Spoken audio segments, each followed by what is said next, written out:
Yes! Come on, let's go. This is how we do it. This is how we do it. Na na na na na na. Hello, and in today's video, a jubilant Roberto the Hornet, is reviewing Everton 2, Watford 5. Yes, don't pinch me, I am not dreaming. Unbelievable, Jeff. Absolute, utter class from the Golden Boys on the away days. And what else is there to say? We were fantastic. I'm going to review the game, talk about all the goals, and that absolute legend that is Joshua King. He is a Hornet through and through, and he's making it funny for Everton fans who thought he was a waste of space. But no, we picked up an absolute gem. But yeah, it will be a very, very interesting couple of days now. After we bounce back from that 5-0 Liverpool defeat, we score 5 of our own. We get a performance in. Actually, watching Man United earlier on today, we look like a team that, fair enough to lose to Liverpool.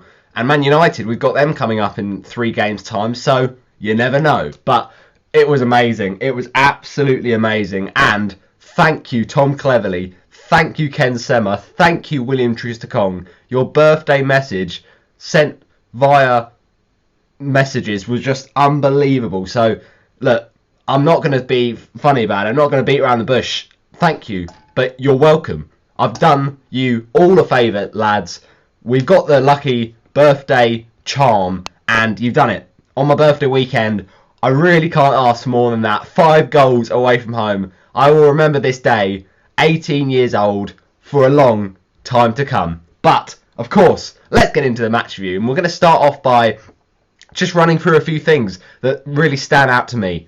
First of all, Watford have become the first team in Premier League history to score 3 goals and go on to win the... I think I'm probably right in this stat. Something like go on to win the game and score 3 goals in the last 15 minutes of a game. Unbelievable scenes. What a comeback. What a great show of team spirit. This is what we wanted. We wanted a team. We wanted an identity. And that is exactly what we got. And Cristiano Giuretta tweeted it out. That is team spirit. That is passion. And that is what we want to see week in, week out. Not slobbing to a defeat against Liverpool. As good as Liverpool are, we still played poorly. So we identified with that team. We loved that team. I'm not saying we're going to win 5-2 every week, because look, we have to acknowledge Everton were poor, but we made them look poor. We were fantastic on Saturday, and we really needed that confidence boost ahead of a massive 6-pointer to Southampton, who also did get a point against Burnley. And look, Brodger's in good form. Livramento's unreal. It's going to be another interesting one at the Vicarage Road Stadium, and I'm going to actually do a match report of that in the press box for Watford. It's a great privilege, but with my match programmes, with my contributions in the matchday programme, Roberto reports from last season in the Championship, and this season the team behind the team, and doing the preview quizzes for the Junior Hornets. It's been amazing. So yeah, that'll be really fun. But basically, this is Everton's review of that 5-2 win. I still cannot believe it. Somebody just pinch me, because I feel like I'm dreaming. So yeah, not just the fact that Watford broke that Premier League, goal scoring record in terms of when we came back and when we scored, but also Watford have finally won at Goodison Park in their history. It's been such a long wait, but we've done it, and we've done it very handsomely after a 5-0 defeat with a new manager bounce. Let's go. Everton, they've never lost a home game to Watford in any competition. Previously to this game, of course, they'd won 13 and drawn 2. So it's the most that they've faced the side at home without defeat. And we've broken that trend. We've made the history books and scribbled in a little hornet to say, nah, we're here. We're not going anywhere. We're going to try and fight for our place in the Premier League. Lovely. And of course, the same weekend, Norwich looked like a beaten team. 7-0 v Chelsea. Look, I'm not going to say we're not going to suffer more of those this season, but to get that kind of win against a team like Everton, who look, I've had quite a good start to the season. Absolutely buzzing with that. We have won 3 of our last 8 league games with Everton before that match. So it wasn't a good record. Drawn 1, lost 4. And that was more than they had in their first 18 such meetings with the Toffees.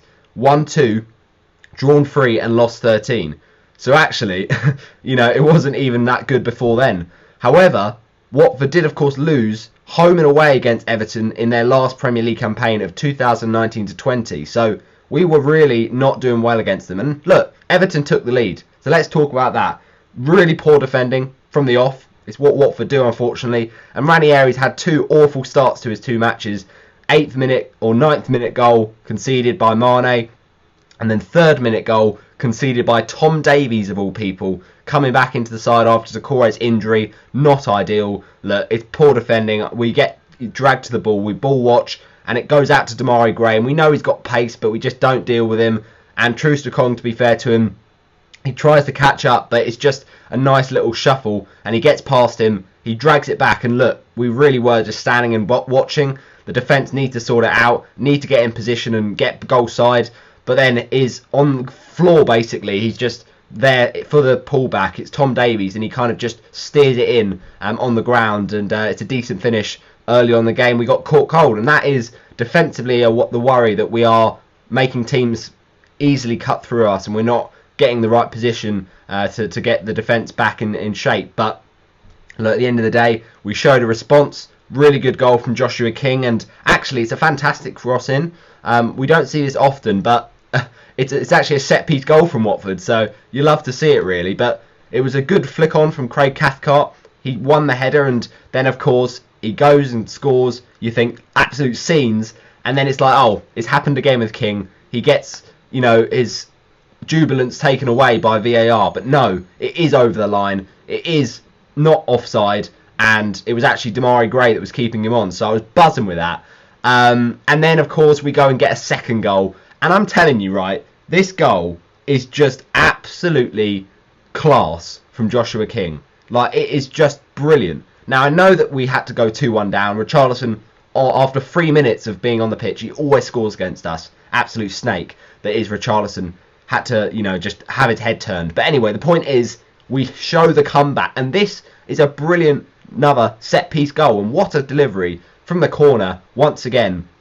But that is a bullet header from Juraj Kuška. And now, Kuška, I'll be honest, I've been slating recently. But that is a way to prove a point. A bullet header, I'll admit, no one picked him up. But you still had to get the header and make the contact well. And he really did smash it in. And love the knee slide celebration. Beautiful stuff. So at 2-2, you're thinking, oh, go on then. We'll take a point, but you never know. I was kind of like 2-2. We've seen that before, 15-16 season. But then, what do? We take the lead again. A third goal. Oh my days. What absolute scenes. And it's Joshua King with his second. And this is brilliant from Joshua King. He is just so composed. And look, it's a miss-hit, I'll admit, right?